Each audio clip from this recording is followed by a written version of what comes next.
Chapter 7. The Devil You Know.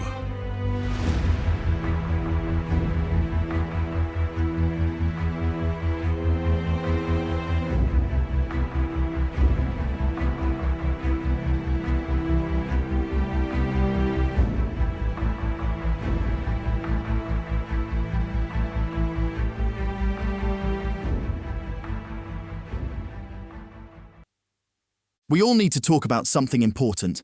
In this group of musicians, each band member had their role. Claudia was the lead singer and public face of the group.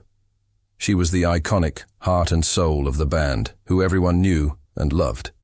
Hansi's physical presence and steady character provided a sense of security to all around him. He was the rock that gave everyone confidence, and yet also kept their feet on the ground. But it was Alex who was the true leader. He was the one with the passion and flair who made things happen. For that reason, he was the key decision-maker and arbiter of disputes. The others always sought Alex's opinion and approval in everything they did together. And this occasion was no exception. He was quick to give his views on the situation that faced us. Well, we're not in Kansas anymore, guys, he said. And it was very disconcerting to think that we were all just like little Dorothys, but without the yellow brick road. This place is very different from what we're used to, the blonde guitarist continued. People are armed and don't seem to have any qualms about taking lives. We don't know anything about these two guys. We barely know anything about this damn place. We don't even know what the hell it's called. Alex was right. We didn't know anything about this place. We didn't even have basic information on the geography of this land, or its inhabitants. As crazy as it sounds to say, we were lost in a strange world, full of fantastical creatures and people who shouldn't exist beyond fantasy and fiction. It was a brutal world where killing and violence were commonplace. We felt the constant threat of death hanging over us at all times. It seems obvious to say, but if we were going to get out of this place, we first had to fully accept the idea that we were in it. And that was not so easy to come to terms with. Nevertheless, Claudia seemed to have come to a rational conclusion. The way I see it, guys, whether we're in Kansas or not, I don't think there's any alternative but to stick with them and hope they can lead us to someone who can help us, or at least believe us. Do you really trust them, dear? Alex asked her. What makes you so sure? Pure logic, Alex, she replied. We don't know anyone here, so we have no reason to trust anyone. What tells us if someone is trustworthy? Their actions, that's what. They helped us before. We should trust them now. Last night was a horrible experience, Alex, I know, but they got us out of it. They didn't need us. They could have escaped on their own. They could have abandoned us. Or even worse, they could have killed us. But they didn't. Instead, they brought us here. They brought us to safety. They even prepared food for us. There's a reason they ended up in a cage. Dickie chimed in, leaning against a nearby tree from which he nonchalantly followed the conversation. Hansi turned to him with a scowl. We ended up in that cage too, you asshole, and we didn't do anything. We were just passing by. He sneered. If you have something interesting to add, come and tell us. If not, keep your mouth shut. You've got a lot to keep your mouth shut about. Dickie made an obscene gesture and turned away, as if all the things we were discussing were a waste of time. Hansi turned to us and shook his head, obviously tired of the youth's negative and confrontational attitude. The disturbing thing is that they seem so used to killing, Hansi said, wanting to get the conversation back on track. What they did to those beasts. Orcs, I said. Yes, orcs. He said, thanking me for the clarification with a nod and a smile. They single-handedly wiped out a dozen of these orc things. I seriously doubt I could have handled one of them, even if it was unarmed. Those guys knew what they were doing, and they did it without a moment's hesitation. Believe me, you have to be ruthless to kill with such cold-blooded efficiency. If we go along with them, we will be at the mercy of two seasoned killers. And I'd be careful with your little cutie pie, Dickie added from a distance in a clear, mocking tone. You mean, Claudia? What are you trying to say? asked Alex quizzically. She looked at us all with a furrowed brow. She had no idea what the moron was talking about. She's not my type, but she's hot. And those guys could... you know. He thrust his hips back and forward in a grotesque gesture to clarify his point. A malicious smirk spread across his face. You know what I mean? Ugh, that's disgusting, Claudia said with a scowl. Hey, babe, I'm just worried about you.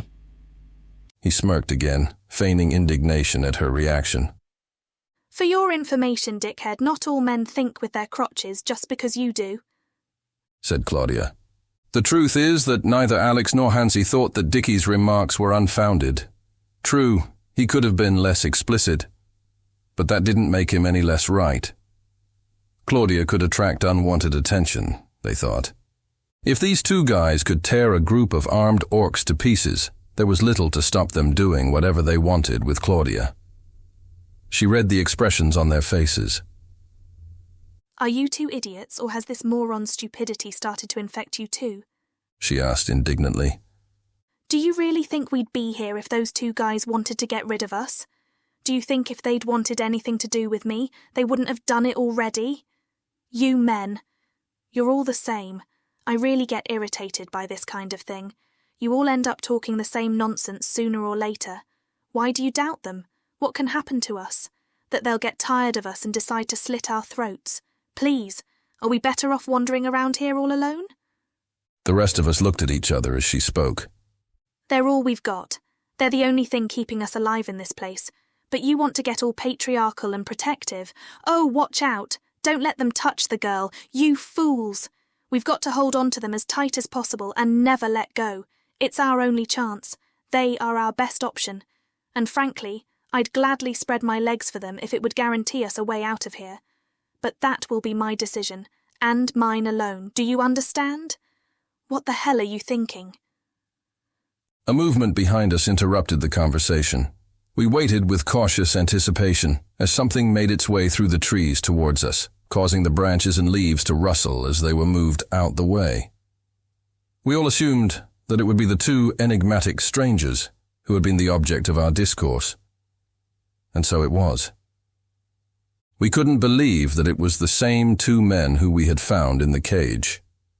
When we first met, they were dressed in rags, were filthy, and stank to high heaven. Now both were cleaned up and immaculately dressed. It was a sight to behold. Is that them? Exclaimed Hansi in disbelief. Wow, what a bath can do. Claudia smiled, her eyes wide in delight and amazement. Alex looked at her in surprise. She was aware of his gaze, but pretended not to notice. We hadn't had a chance to look at them closely before. Garin was the taller and slimmer of the two, with a toned athletic frame. Alwen, on the other hand, had a powerful, muscular build. It was obvious that both of them were attractive men. Very attractive. You only had to look at the expression on Claudia's face to confirm that. Garin looked the younger of the two. He possessed a youthful, clean-shaven complexion, soft, fair skin, and finely shaped, chiseled features. Alwen had tanned skin which accentuated his prominent, well-defined cheekbones. A wispy beard covered his well-pronounced chin and jaws. He possessed an impressive masculine physique, which seemed to find the perfect balance between muscular strength, agility, and aesthetic beauty. He looked older than Garin, although they both had a relatively youthful complexion. Alwen's face bore the obvious signs of experience and maturity that come with greater years, bestowing on him an enigmatic physical attractiveness and virile animal magnetism. Those were the main physical differences between the two that were visible to the naked eye. I must admit that I was not able to take in much more detail at that moment. However, on later observations, I could see that there were many similarities between the two men, despite my initial judgment. And this made me realize that they both must share a common outlook and origin, and perhaps together they represented two versions of an ideal man. Garin's hair was blonde. Its graceful curls fell down the middle of his back in a triangular cut, longer in the middle than at the ends, Alwen's hair was like a river of pure darkness that cascaded down past his waist. It was as black as the darkest moonless night, slightly wavy and adorned with braids, pearls, and trinkets. His hair would be the envy of any woman. That's where the resemblance between our two rescuers really lay. Their hair was too beautiful for men or women, with its soft, delicate, lustrous quality. They also both had soft, feminine features, which made them look more like young boys than the men they were. And one cannot forget, of course, their hypnotic green and blue eyes, which glowed brightly in the dark. Both of them had in common an angelic beauty and strength that was rare to find in any man. There was something else about the two strangers that deserves a few lines. Their majestic gestures and movements were unique and unlike that of any man I had known from our own world. Just by the way they walked, you could see the elegance and fluidity in which they carried themselves. Their graceful demeanor and movements were apparent, even in the most mundane activities and tasks they carried out. They were like cats. Yes, that would be the most apt way of describing them. Their agile movements and noble posture possessed a distinctly feline nature that made all others around them seem awkward and clumsy. "It seems our guests have already risen," said Garin with a wry smile, as he paused by the smoldering fire and the remains of the unfortunate animal that had provided our breakfast. "And by the grace of Petal, they were hungry." Alwen glanced sideways at the remains of the meat and walked past us. We watched him with curiosity. Apart from the spotless and immaculate beauty of their appearance, so far removed from the filth that had covered them only hours ago, there was something else that impressed us. Alwen wore high boots of fine leather, rising several inches above his knees, to which he had attached metal greaves that protected his shins and calves. Metal plates of armor also protected his forearms. Meanwhile, his chest and abdomen were covered by a thin tunic of woven chainmail, which also covered his upper thighs in a form of armored skirt. Over it, he wore a close-fitting robe made of some sort of embroidered cloth which reached to the ground. But it was the weapon hanging from the thick leather belt at his waist that really caught our eye. It was a huge bastard sword, with a straight blade, that could be wielded with one or two hands. The hilt of the sword was decorated with a large, magnificent mother of pearl. This impressive outfit Alwen was wearing looked very much like an extravagant medieval or fantasy cosplay. We couldn't help looking at him intently. Although he looked slightly uncomfortable by our astonished stares, he did not respond and kept any comments to himself. Compared to Alex, it was clear that Alwen was not a very tall man. However, as we watched him come face to face with the guitarist, Alwen's physical superiority became obvious to all. He looked at everyone with a serious expression on his face for a few seconds before addressing us. "Well," he said. "I trust you have recovered and are ready to ride." Then he gently pushed us aside and walked towards his steed with the immaculate white coat. He began to fasten a pack he was carrying to the saddle. "You can keep the orc mounts. The smell will fade eventually. You can also keep all their weapons. Garin and I have no use for them." At that moment, Garin passed in front of us. He was several inches taller than Alex, I'd say at least a hand's breadth. His clothes were lighter, but no less flamboyant. He wore a finely decorated white shirt with wide sleeves and low neckline under a coat of leather armor, from which hung a collection of amulets and pendants. His forearms were covered with leather bracers. From his belt hung a broadsword which was smaller in size and weight than that of his friend. When he arrived beside Alwen, he bent down to pick up his bow and strapped the quiver of arrows to his thigh. "We left the rest of your food drying in the smokehouse," Garin said, pointing his finger towards it. "You should have several days' supply. When it's gone, you'll have a chance to hunt some more with the orc spears." "Hunt with spear by ourselves? I thought. Oh God, we are going to starve." We watched with a certain helplessness as these men harnessed the horses and broke camp under our astonished gaze. It was clear that they intended to leave without us, but none of us had the courage to protest. We let Alwen mount his horse. We had made no decision on whether to stay with them before they had reappeared. But Claudia's insistence that we needed their help had raised doubts as to whether we could survive out here alone. She signaled to us insistently, encouraging one of her male companions to stop them. It was only when Garin put his boot on the stirrup of his horse that Alex found the courage to speak up. Are you going to leave? Will you leave us here alone? Alex held Garin gently by his silky white shirt, preventing him from mounting the horse. Of course. Why not? Garin responded, effortlessly releasing Alex's hold and reaching for the horse's saddle. You have more than you need. But what's going to happen to us? The anxiety was clear in the guitarist's voice. Hey, boy. Alwen reproached him from his saddle. We left you horses, food, and weapons. What more do you want? The blessing of the gods? We don't know what kind of place this is. You wouldn't believe us, remember? Alex reminded him. By Yelm, kid, are you still going on about that?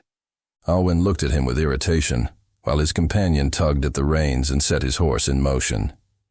You are funny people, but the joke has gone on long enough. It was obvious that he didn't intend to spend any more time trying to reason with us. We were a lost cause to them.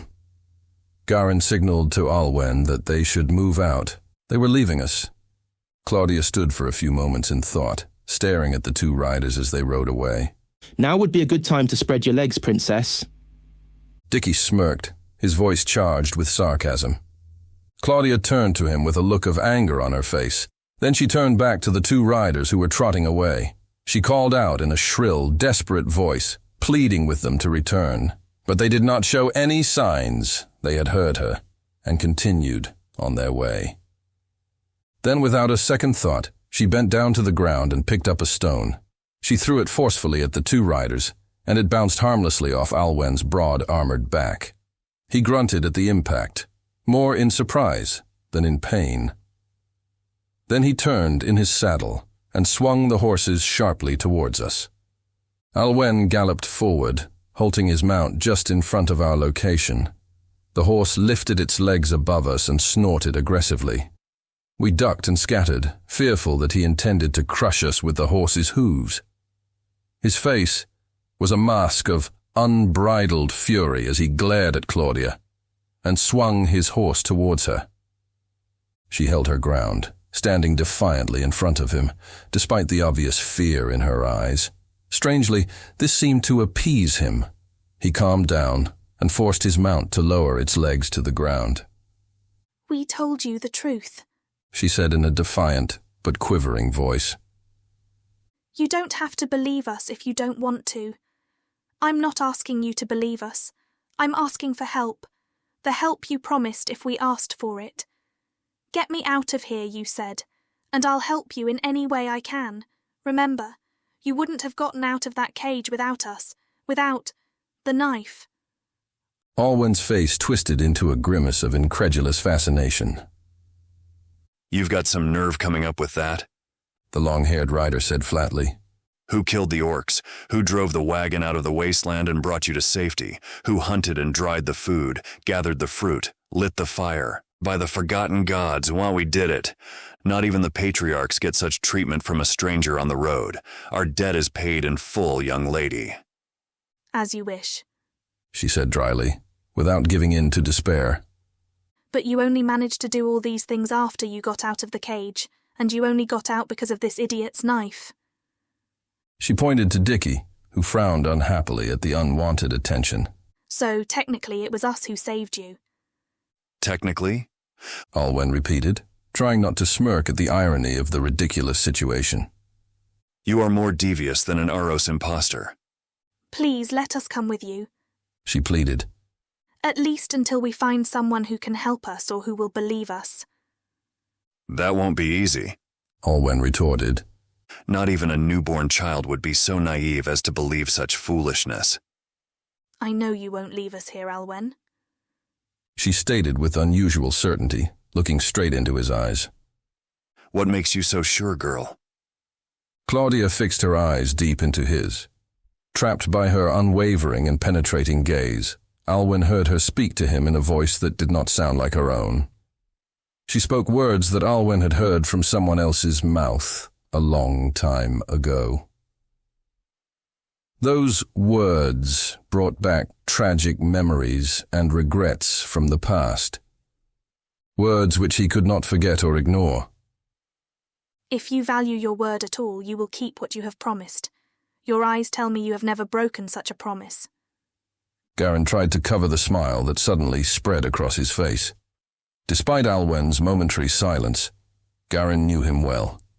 He knew exactly how this would all end.